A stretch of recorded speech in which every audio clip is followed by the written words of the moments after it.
Magandang umaga mga kapatid. Kinalulugod po namin ang inyong ibahagi sa Pamang Kristiyo.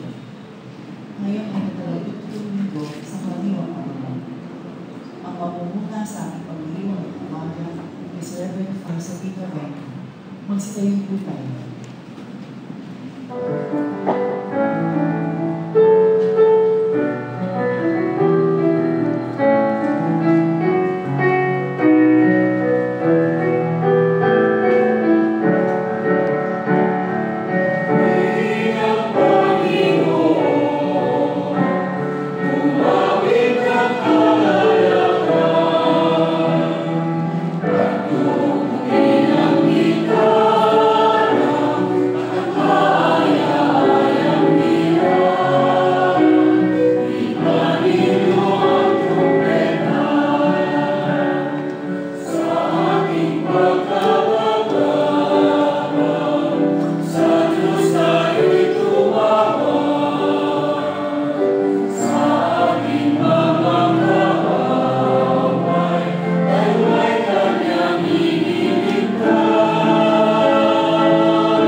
Sumainyo ang Panginoon.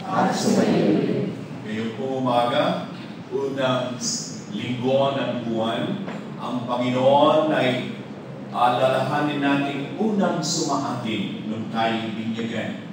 Nang ang tubig ng binyag sa atin ay ibuhos, tayo bigyang bagong buhay, hinugasan sa kasalanan. Kaya ngayon po sa pasimula ng buwan ng Oktubre, nais nating alalahanin na isin, Panginoon, kami ko yung linisin. Lahat ng aming mga kasalanan, hugasan sa iyong pagmamahal. Kaya manalangin tayo, pagkalooban na waniya tayo ng panibagong lakas dito sa buong buwan na hinaharap upang maging mga tapat niyang anak, mga katiwala niyang pinakikinabangan. Amang makapangyarihan, amin pong hinihiling marapatin mong basbasan ang tubig na pakundangan na aming gagamitin upang alalahanin ang binyag at bagong buhay na sa amin ay binigay. Sa amin po pananampalataya, pag-asa at pag-ibig, kami naway maging mabunga ng mga anak mong kinalulugdan. sa pamamagitan ng Jesucristo magpasa walang hanggan. Amen. Kaintin nating awitin ang pagtawag sa Divine Mercy. Panginoon, Ikaw po sa amin, maawat kami kahabagan.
Patawarin sana ang lahat ng ating mga kasalanan at tayo'y patubayan sa buhay na walang hanggan. Amen.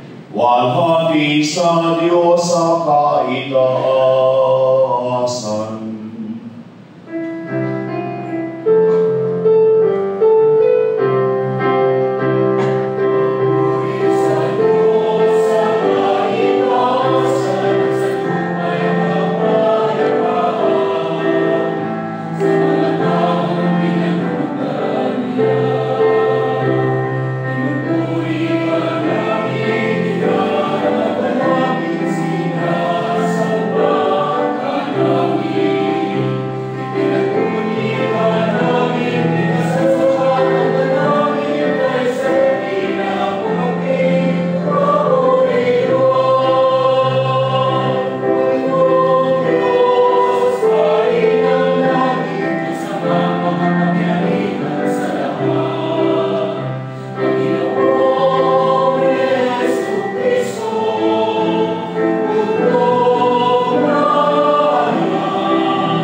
umapaw sa aming ginagawang kabutihan at dinadaing ng mga kahilingan.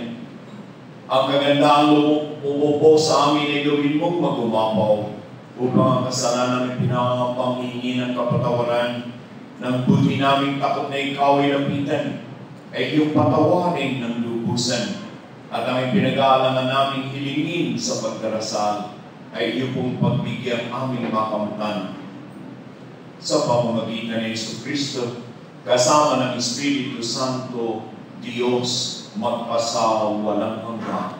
Amen. Magsipupo tayo. Pagbasa mula sa aklat ni Propeta Isaías. Ako ay aawit sa sinta kong mahal tungkol sa nangyari sa kanyang ubasan. Mayroong ubasan ang sinta kong mutya sa libis ng bundok na lupa'y mataba. Hinukayan niya at inalisan ng bato at sa katinamnan ang nasabing dako. Mga piling puno ng mabuting ubas, itinanim niya sa nasabing lugar. Sa gitna ay nagtayo ng isang bantayan at nagpakahukay pa ng sadyang pinsaan.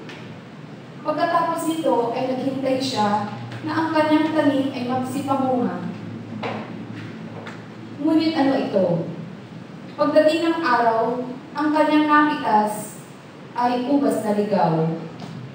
Kaya't kayo ngayon, taga-Jerusalem, at gayon din ako, mga taga-Huda, kayo ang humatol sa aming dalawa, ako at ang aking ubasan. Ano pa ang aking nakaligtaang gawin sa aking ubasan? Bakit nang ako'y mamitas sa itinanim kong mabubuting ubas, ang nakuha ko ay ubas na ligaw? Kaya't ito ngayon ang gagawin ko sa aking ubasan. Papatayin ko ang mga halamang nakapaligid dito. Wawasakin ko ang bakod nito. Hahayaan kong ito'y mapasok at sirain ng mga ilap na hayop. Pababayaan ko ito'y lumubog sa sukal, mabalot ng tinik at dawag. Di ko babawasin ang sangat dahong labis. Di ko pagyayamanin ang mga puno nito. At pati ang ulap ay uutusan ko na huwag magbigay ng ulan. Ang ubasang ito ay ang bayang Israel. At ang Panginoon naman ang siyang nagtanim. Ang mga Hudyong kanyang inaruga, ang mga puno ng ubas. At kanyang hinintay na ito'y gumawa ng mabuti, ngunit naging mamamatay tao. Inaasahang magpapairan ng katarungan, ngunit panay pang-aapi ang ginawa. Ang salita ng Diyos. Salamat sa Diyos.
Umabang mabuti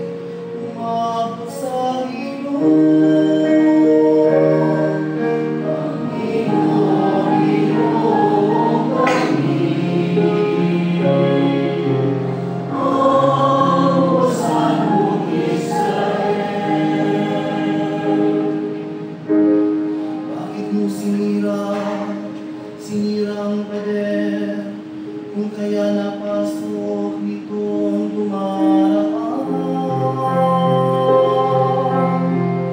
Pinimitas tuloy ang bunga nitong tanim na natural. Mga bagoy doon nagmula sa lupa. Ninulunay itong walang pakiramdam. Kinakain ko ng lahat ng hayop.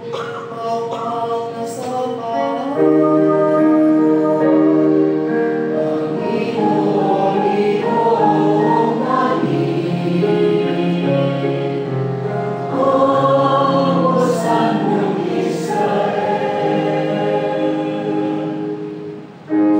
Ika'y manumbalik, O Diyos na dakila, pagmasdan mo kami mula sa itaas. At ang puno nito'y muling pagyamanin. Lumapit ka sana, ang unang ubas na tinanim mo ay iyong ilitas. Yang puno iyon na pinalabumot, iyong pinalakas. Panginoon, iyong tanim, ang usan mong Israel. At kung magkagayon, magbalik kami, di na magtataksil sa iyo kailanman. Kami pasiklain, aming pupurihin iyong pangalan. Kami ay babalik ang iyong Diyos at panamang mo ang iyong pagmamahal. Iligtas mo kami sa iyong sinan, kami ay panglawan. Panginoon, iyong tanim, ang usan mong Israel. Panginoon, iyong tanim, ang usan mong Israel.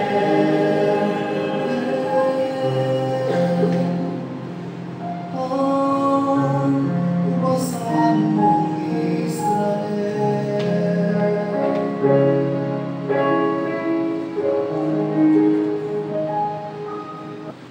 Pagbasa mula sa sulat ni Apostol San Pablo sa mga taga-Pilipos.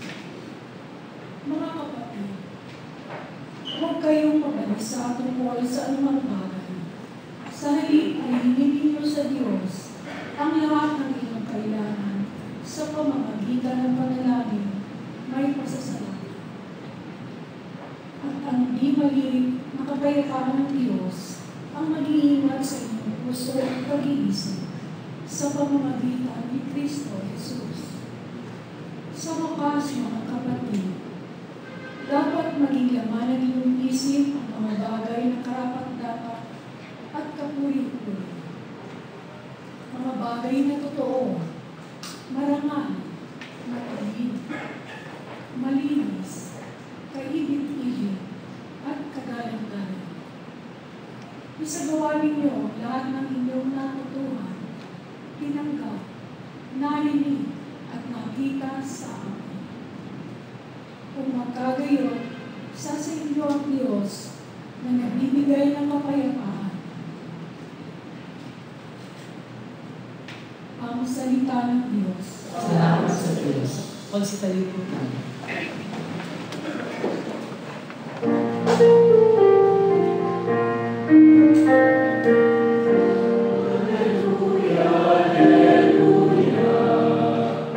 Hallelujah.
Pagbasa sa banal na Ebanghelyo ayon kay San Mateo. Ako sa iyo, Panginoon.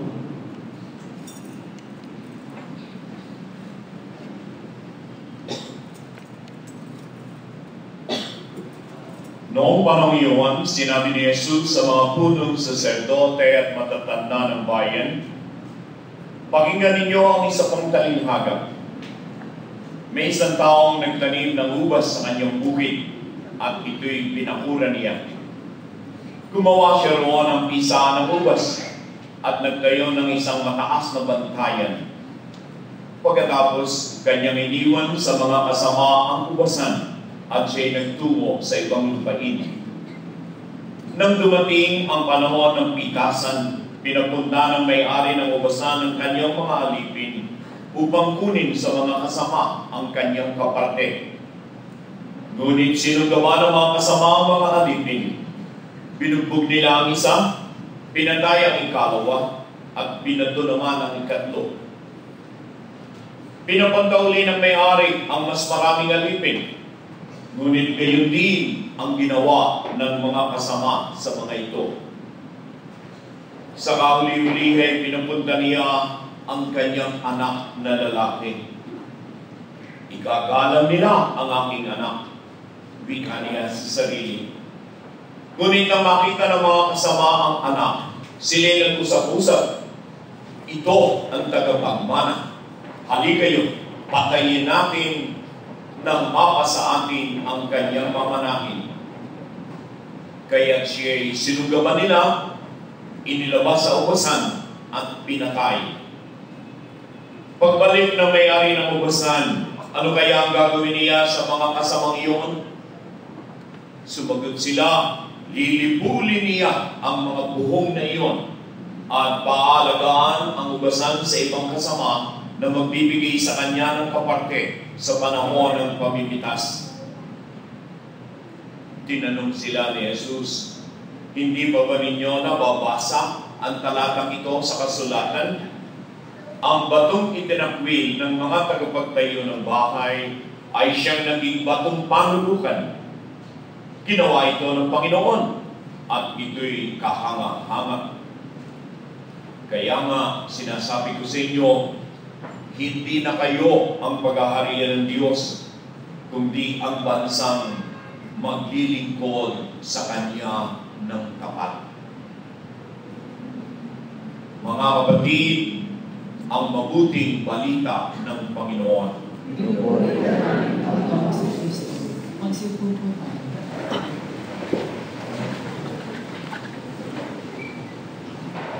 Kung inyong napuna, ikatlo ng talinghaga ang ating narinig ngayon. Ikatlo ng talinghagang may kaugnayan sa ubasan. Itong ating narinig ngayong umaga. Ang una ay yung ubasan na nangailangan ng mga arawang manggagawa. At yung dito nga nakalipas na linggo, doon naman sa ubasan, pinapunta ng may-ari ang dalawang anak niya. At ngayon, ang ating pinag-uusapan hinggil sa ubasan ay ang mga kasama. Kung doon sa unang talinghaga, ang tanong ay, gaano kaganda ang loob ng may-ari? Ano nga yung mga huling gumawa ay binigyan pa rin niya ng kanilang kailangan. Sa ikalawang talinghaga, sinong anak ang sumunod sa kalooban ng ama? Yung bang sa unay ayaw magpunta sa ubasan at magtrabaho, ngunit nagbago? O yung sumagot kaagad ng oo, subalit hindi naman ginawa? Ngayon, mga kababayan, anong uri ng kasama ang meron ang may-ari? At dito tayong lahat ay kasama sa usapan katulad doon sa mga unang talinghaga ng ubasan. Sabagat sa atin din, ang kagandaang loob ng lumalang ang lahat ng kanyang sa atin ay magagaway ibinigay.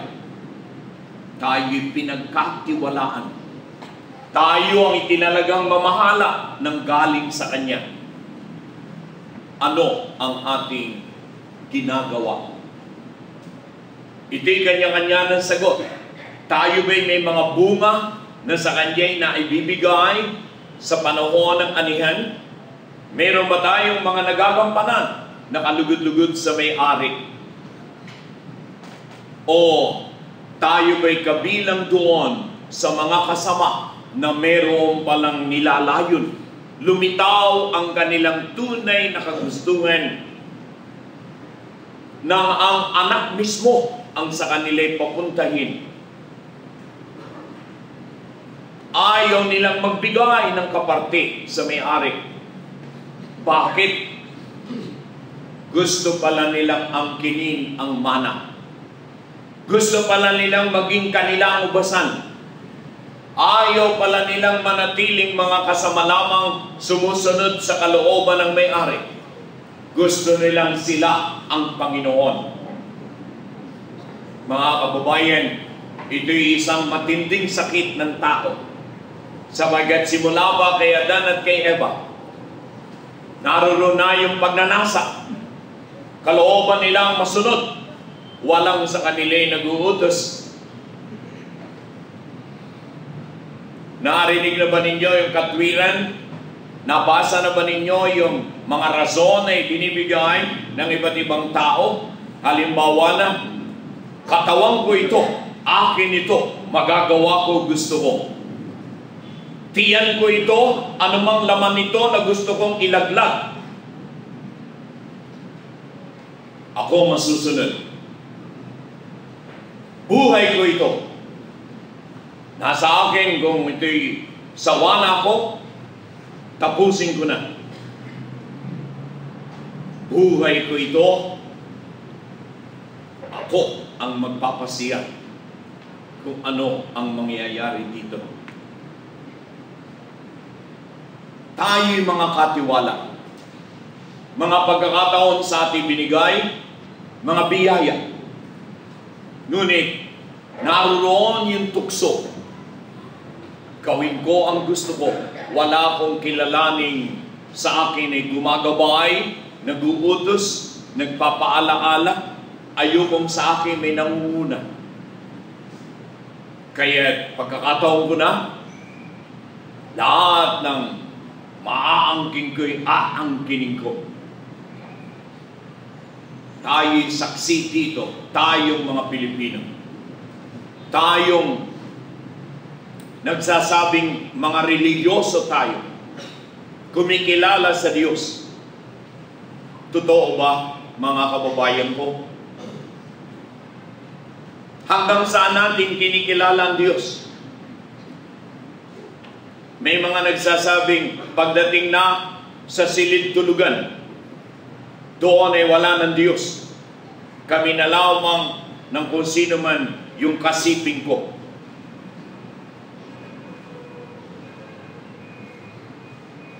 Paano ko pananagutan? Wala akong pinananagutan. Hindi sa Diyos, hindi sa bayan.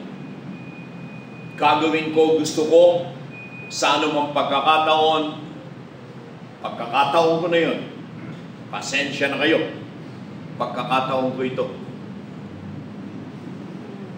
Kaya nga, mga ginigiliw, itong pagdating ng 2021, ika-500 taon ng pagsapit ng Ebanghelyo sa ating kapuluan, naroon ang katanungan, 500 taon ng mga Kristiyano ang mga tao rito. Ano ang papakita natin? Anong bunga? Ano ba yung para sa Diyos na ibinibigay natin sa Diyos? O ang masasabi lamang ba natin ay 25% ang nagsisimba kung linggo sa mga tuwid sa bawat 4 na Pilipino? Isa lamang ang nakakaisip ibigay ang para sa Diyos. Manalangin, magpasalamat, sumamba. Ganun ba? Na sa atin ay kapag moralidad na pinag-usapan, Ang huling salita ay wala sa utos ng Diyos. Ang huling salita ay akin. Sa itong 9 na taon na paghahanda na itinalaga ng CBCP, ano nga't ngayon ay taon ng laiko, upang tayo'y paalalahanan na ang mga laiko'y sa bisa ng binyag at kumpil ay merong misyon na sa kanila'y pinagkatiwala. Mga laiko, ang inyong mga tahanan, ang inyong pamilya, ang inyong anumang gawain saan man kayo namamasukan, doon pananampalataya'y pananagutan. Ano ang bunga na maibibigay natin sa nagbigay, nagtiwala, na pumili sa ating maging kanyang kasama? Kaya mga ginigiliw, tayo po'y magmuni-muni. Napansin ba ninyo yung Salmo Responsorio? Napansin ba ninyo yung nakasulat, Poon, Panginoon, Ikaw ang nagtanim nitong ubasang Israel. Panginoon, Ikaw po ang nagtanim nitong bansang Pilipinas. Panginoon, Ikaw po ang nagpunla sa tahanan ko ng iyong kaharian. Panginoon, Ikaw, ginawa mo ang lahat. Sana po, meron naman kaming maipakita. Sana po, kami ay matuto na tanging sa paraan ng katapatan sa tipanan ang landasin sa kaligtasan at sa kinabukasan. Panginoon, kami po'y muli mong silayan. Panginoon, babalik po kami sa iyo. Kami hindi na magtataksil. Kanina sana nadaman ninyo yung kahulugan ng mga salitang iyon ng salmista. Sapagkat sa totoo lang, yung unang bahagi ay angkop din sa atin. Ang aming mga pader ay wasak na, kahit sino'y labas-masok gawin ang gusto nila. Di ba niyo napansin? Larawan niyo ng isang bansa. Labas-masok kahit anong basura, kahit anong kasamaan. Mga baboy damo ang patuloy ng winawasak ang aming mga barang.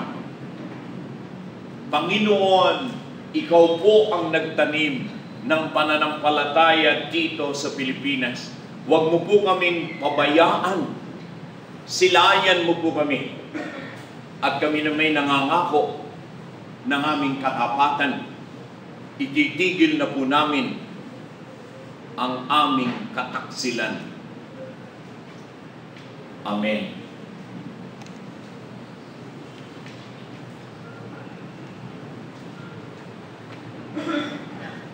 Mga kapatid, ang pananampalataya ng salmista ay pananampalataya natin ang Diyos ay mahabagin.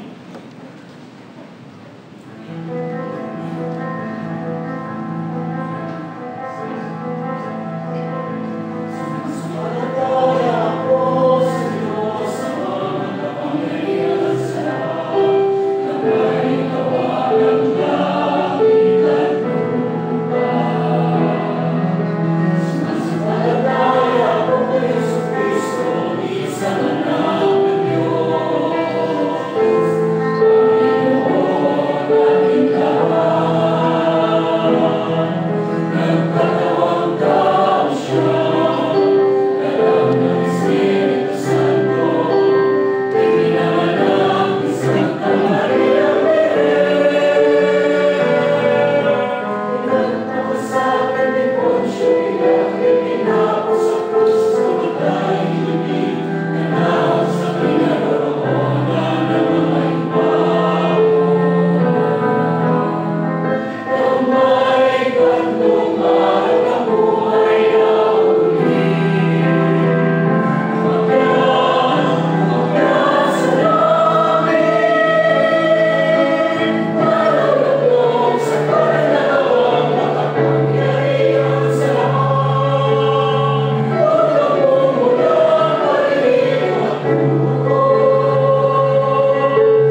kapatid.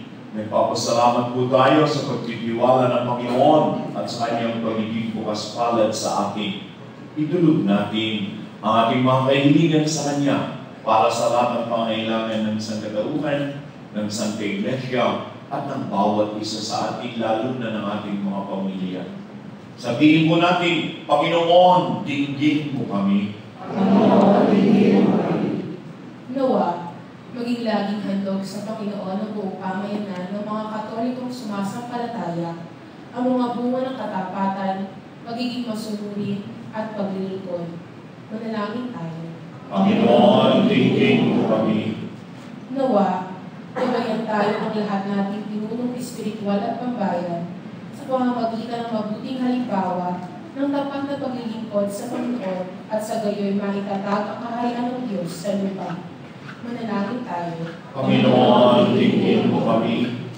Nawa, ngayong ipinagdiriwang natin ang pandaigdigang araw ng mga guro, maging inspirasyon ng mga guro at katekista sa kanilang mga estudyante sa kanilang pagpupugay at pagsunod sa Diyos.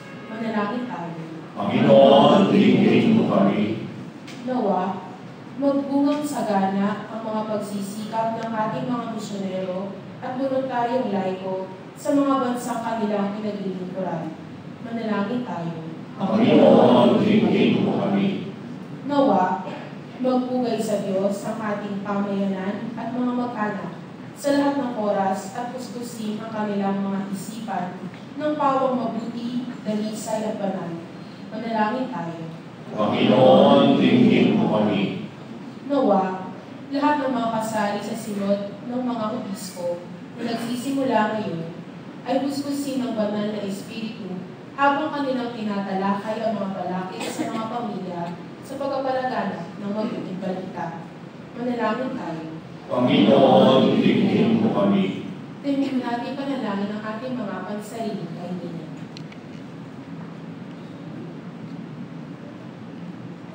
Panginoong Diyos, bukal ng aming pag-asa at magiging mabunga, salamat po sa lahat ng iyong tiwala at tiyaga sa amin.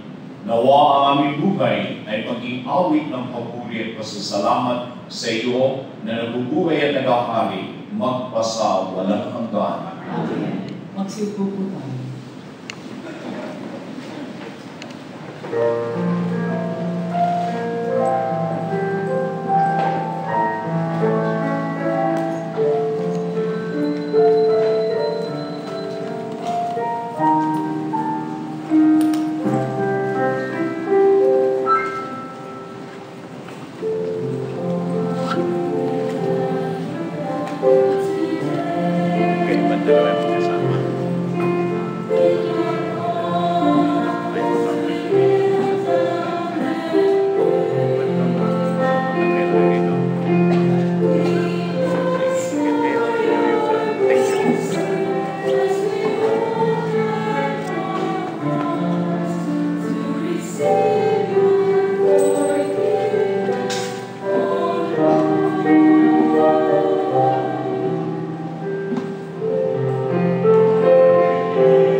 tayo, mga kapatid ko, ang itong ating pagtitipon at pagsamba ay maging kalugod sa Diyos Amang makapangyarihan.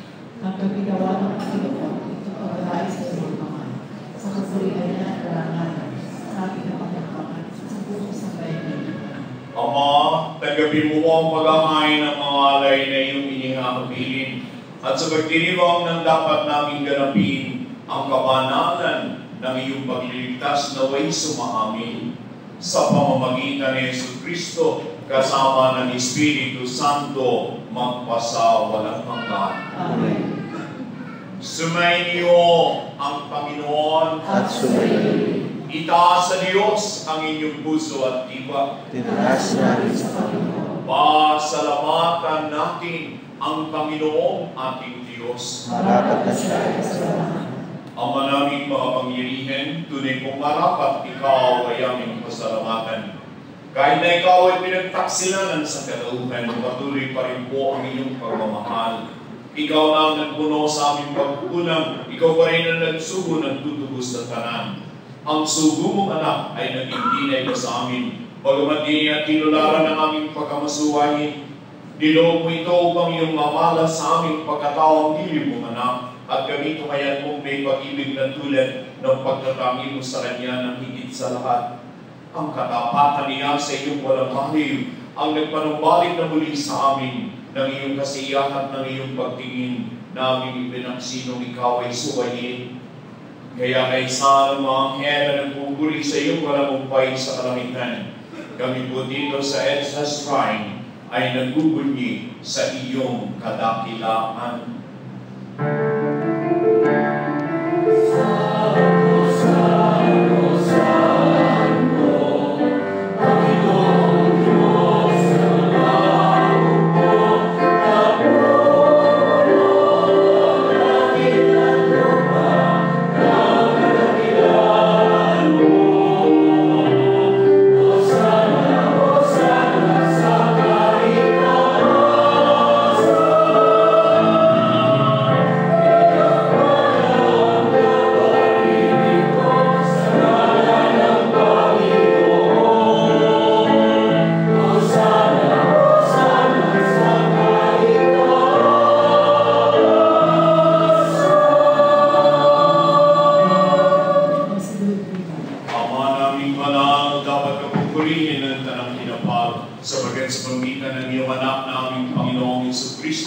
At sa pangyarihan ng banal na Espiritu, ang lahat ay binibigyan mo ng buhay at kabanalan. Walang sawa mong tinitipon ng iyong sambayanan upang mula sa pagsikat hanggang sa pagtulog ng araw, may handog ang malinis na alay sa pagsamba sa iyong ngalan. Ama, sinasamo po namin, pakabanalin mo sa kapangyarihan ng Espiritu ang mga kaloob dito. Ito na ba'y maging gagawa na dugo ng iyong anak at aming Panginoong Jesucristo na nagutos ipagdiwang namin ang misteryo nito. Noong gabi, ipagkalulo siya, kinuha niya ang tinapay, nagpasalamat sa iyo, hinati iyon, ibinigay sa kaniyang mga alagad na ambika. Tanggapin ninyo lahat ito at kanin. Ito ang aking katawan na ihahandog para sa iyo.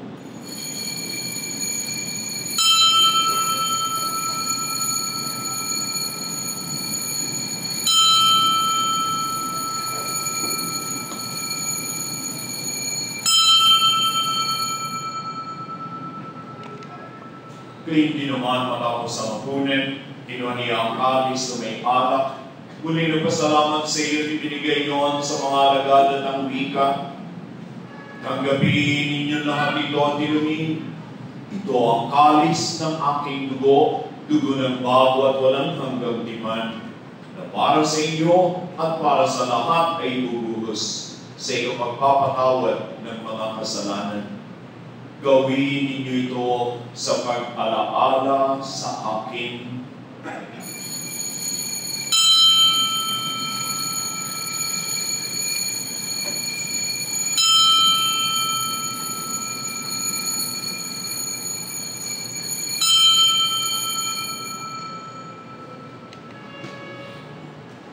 sa kalibutan. Magdala natin ang pananampalataya.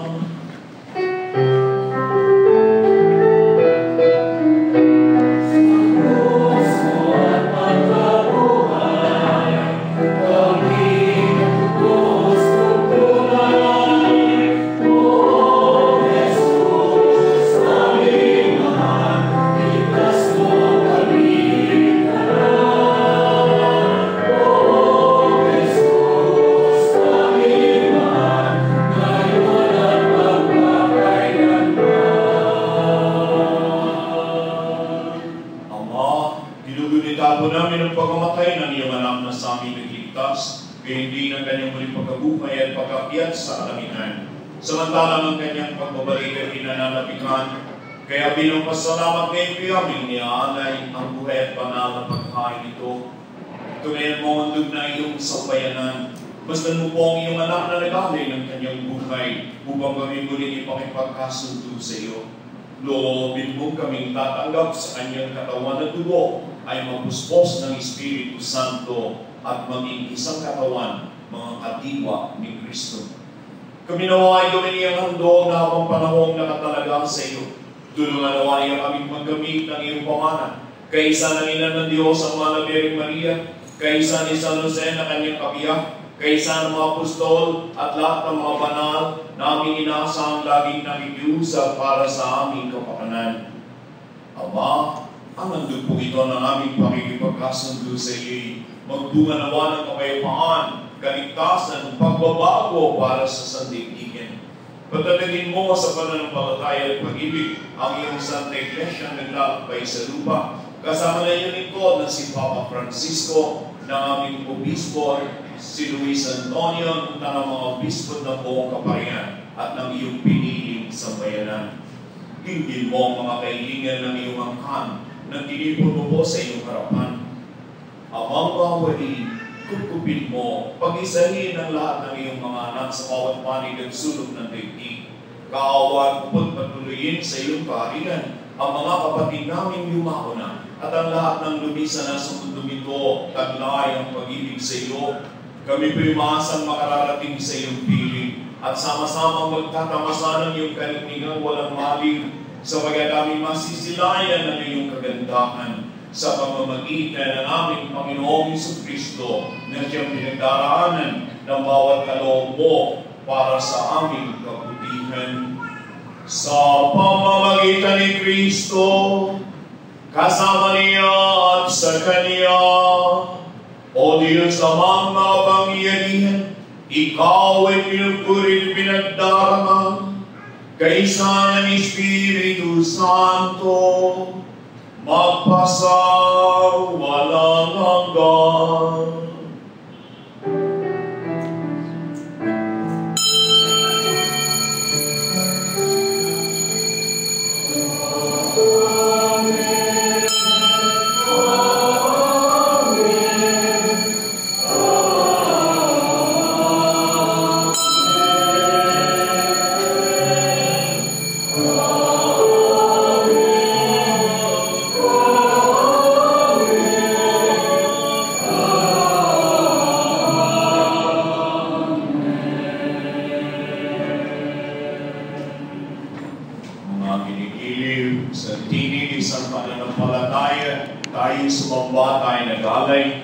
Ngayon naman, tanggapin natin ang Panginoon, kailangan natin siya upang tayo may makipakitang ikinalulugod niyang bunga natin. Bago natin tanggapin ang Panginoon, awitin ng lahat, buong tintin, panalangin sa Kanya rin galing.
namin ng Panginoon, iligtas mo po kami sa lahat ng masama. Paglooban mo kami ng kapayapaan, pagkakaunawaan, pagpapatawaran sa aming mga tahanan, sa aming mga pinapasukan at paaralan, sa aming buong bayan. Ilayo mo kami sa lahat ng ligalig, kasakiman, karahasan. Samantalang hinihintay namin ang masayang pagbabalik ni Yesu Kristong aming manutubos. Sapagkat sa iyo ang kaharian, ang kapangyarihan at ang kapurihan magpakailanman. Amen. Panginoong Jesus, huwag ko po sanang isalalang ang marami naming kasalanan at kahihiyan. Pagkawasan, tignan mo po yung pananampalataya ng buong Santa Iglesia.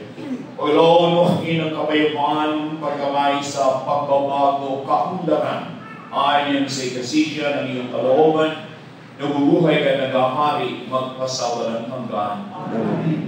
Ang kapayapaan ng Panginoon ay laging sumainyo. At sumainyo rin. Mga kapatid ko, atin ng kapayapaan at pagpapala kung tayo lamang ay totoong bukas puso sa ating kapwa.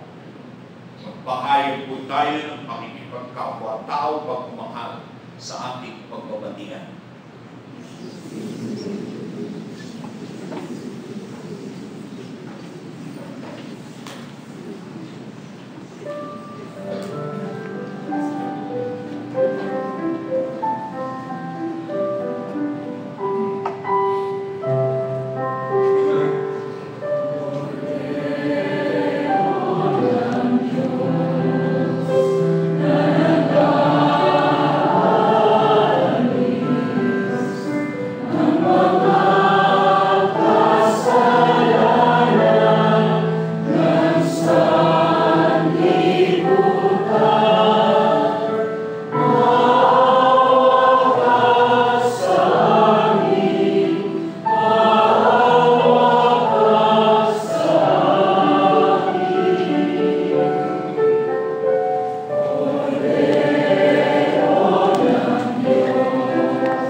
Ating pagkagunan ay gagawin sa pagkakawang anak.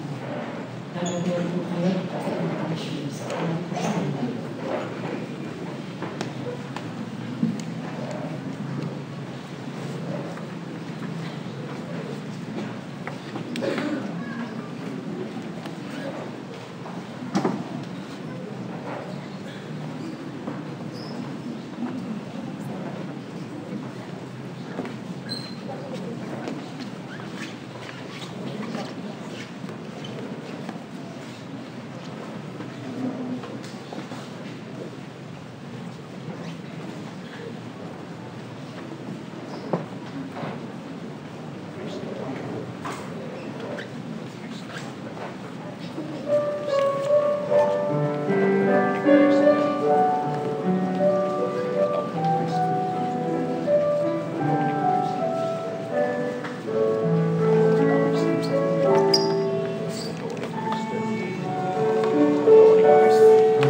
Lumalapit kami sa iyo sa aming pangangailangan at tinataas sa iyo ang aming bansa, samantalang naghahanda kami sa pagdalo ni Papa Francisco.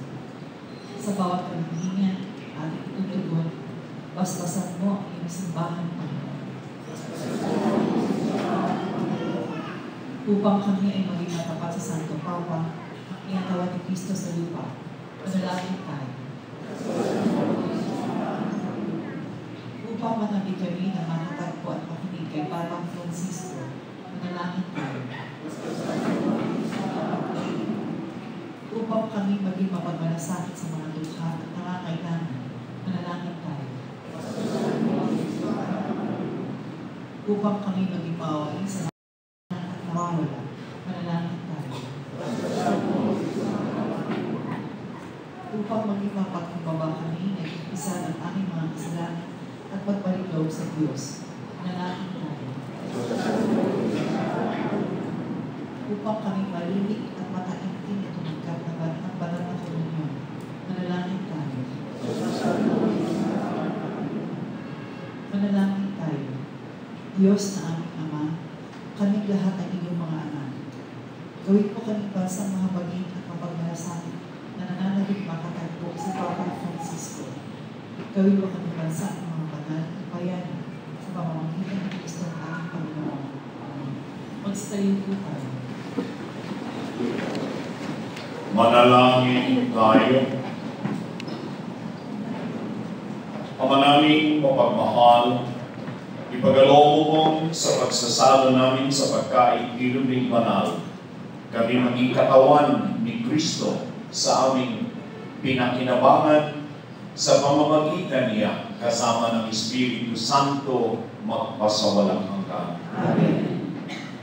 Sumainyo ang Panginoon. At sumayin. Pagpalain kayo at ang inyong mga pamilya ng ating mahapaging Diyos, ng Ama at ng Anak at ng Espiritu Santo. Amen.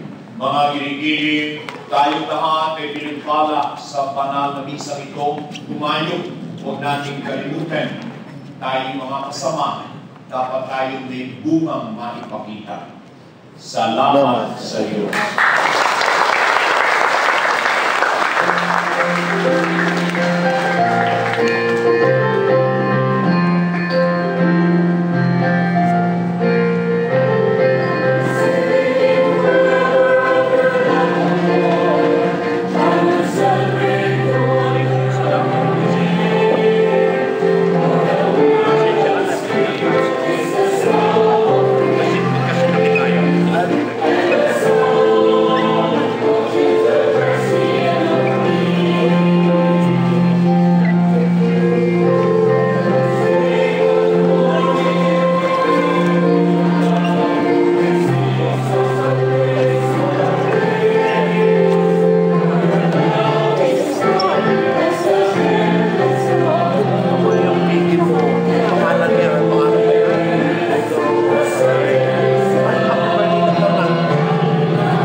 Kasing pogi ninyo, kasing ganda.